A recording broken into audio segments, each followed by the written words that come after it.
حضرت عباس سے کسی نے کہا تھا اللہ کی سب سے بڑی نعمت، تو بخاری اٹھانا، فرمانے لگے محمد نعمت اللہ، بخاری ہے بخاری، فرمایا محمد اللہ کی سب سے بڑی نعمت ہے، صلی اللہ، یہ سب سے بڑی نعمت ہے۔ کچھ کہا تو صحیح نہ یار، ایک مجھے کہنے لگا نہیں وہ 9 ربیع الاول کو آئے تھے، تو میں نے کہا 9 کو میلاد مناؤ، کوئی مسئلہ نہیں، 9 کو میلاد مناؤ، کوئی مسئلہ ہی نہیں، ہم تو سارا سال مناتے ہیں، بس 9 کو مناؤ نا بھائی، کون کہتا ہے عید نہیں ہم کہتے؟ میں نے کہا چلو جشن میلاد کہہ لیا کرو، میلاد ہی کہہ لو، یہ کہہ لو، تم نے خوشی منانی ہے تو محفل میلاد کہہ لو، نہ عید کہو، عیدیں 2 ہی ہیں۔ میں نے کہا نہیں وہ بھی تیری غلطی ہے، میرے نبی نے کہا ہر جمعہ میری امت کی عید ہے۔ اور قرآن پاک پڑھ، حضرت عیسیٰ کہتے تھے یا اللہ جب تو من و سلوہ نازل کرے گا وہ دن ہمارے لیے عید کا دن ہوگا۔ اور سیاستہ پڑھ، حضرت عمر کہا کرتے تھے جس دن دین مکمل ہوا یوم اکملت، جس دن دین مکمل ہوا یوم اکملت لکم، یہ آیتیں نازل ہوئی تو فرمایا وہ دن ہمارے لیے عید کا دن تھا۔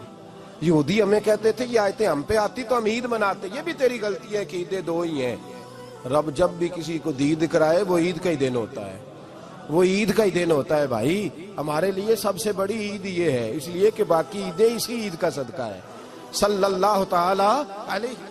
تو عید میلاد النبی پہ اظہار مسرت کرنا، خوشی کا اظہار کرنا، خوشی کا اظہار کرنا، یہ تو ایمانی تقاضا ہے، یہ تو روح کا تقاضا ہے، یہ تو اندر اچھلتا ہے۔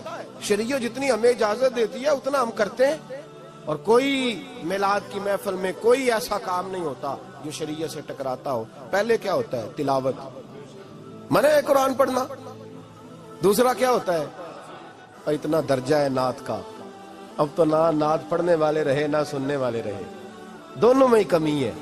اور میں اکثر کہتا ہوں نعت پڑھنا اتنا کمال نہیں جتنا سننا کمال ہے، سننے والا کوئی ہونا چاہیے، نعت سننا زیادہ معنی رکھتی ہے۔ اس کی وجہ یہ ہے کہ نعت پڑھنا صحابہ کی سنت ہے اور سننا محمد مصطفیٰ کی سنت ہے، اور سننے والے کا درجہ، ہاں تیرا درجہ زیادہ ہے اگر تو سمجھے تو، اور اتنا بڑا درجہ کہ حضرت احسان بن ثابت نعت پڑھے تو نبی پاک اپنی چادر ممبر پہ بچھائے اور وہ میں نیچے نہ پاڑ، ادھر میرے ممبر پہ بیٹھ کے پاڑے، یہ کوئی معمولی بات ہے؟ رسول اللہ کی نعت سننا، بلغ العلا بے کمال ہی کشفت دجا بے جمال ہی حسنت جمیع۔ شیخ سعدی کہتے ہیں 3 فقرے لکھے تو چوتھا ہوتا ہی نہیں تھا، میں سو گیا، بڑا پریشان تھا کہ چوتھا فقرہ نہیں بن رہا، بلغ العلا بے کمال ہی کشفت دجا بے حسنت جمیع، چوتھا لکھا نہیں جاتا تھا، نیند آ گئی، میری آنکھ لگی تو محبوب کا دیدار ہوا۔ حضور نے فرمایا پریشان پڑے ہو؟ میں نے کہا محبوبہ 3 لکھے ہیں چوتھا بان ہی نہیں رہا۔ حضور نے فرمایا چل سنا نا مجھے، یہ چھوٹا نعت پڑھنا کوئی چھوٹا کام ہے؟ یہ تو ہم نے کھاتا ہی غلط لوگوں کو دے دیا ہے، وہ تو اس قابل ہی نہیں تھے کہ نعت سنی جاتی۔ بلغ العلا بے، شیخ سعدی کہتے ہیں میں سنانے لگا اور مصطفیٰ سننے لگے، بلغ العلا بے کمال ہی کشفت دجا بے جمال ہی حسنت جمیع خصال ہی۔ تو حضور نے فرمایا چل سعدی کہہ دے صلو علیہ وآلہ، کہہ دے صلو علیہ وآلہ۔ فرماتے میں کہتا جاتا تھا اور مصطفیٰ مسکراتے جاتے۔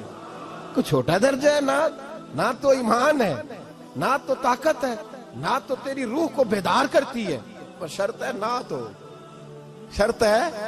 شرط یہ تقاضا ہے میں نعت ہو، وہ نہ ہو کہ نعت پڑھے نا۔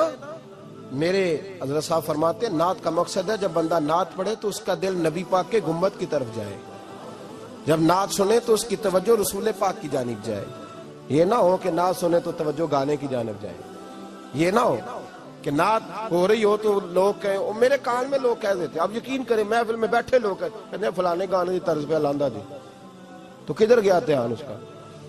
یہ نعت تو نے پڑھی ہے، یہ نعت سنی نہیں آج تک۔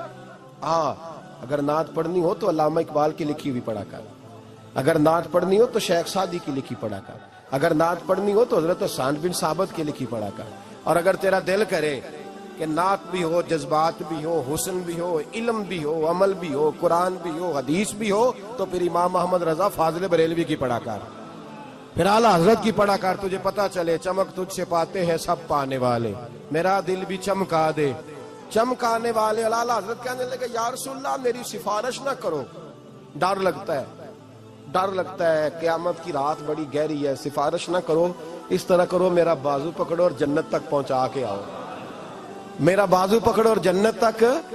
کہتے ہیں میں مجرم ہوں آقا مجھے ساتھ لے لو. سونے نہ ڈر لگتا ہے. وہ بچہ کہتا ہے میں نے نہیں باہر جانا، اندھیری رات ہے. ابا جی نال چلو. تو بلا مثال بلا تشبیہ صرف سمجھانے کے لیے، کسی کوئی بڑا ساتھ ہو تو ڈر نہیں لگتا.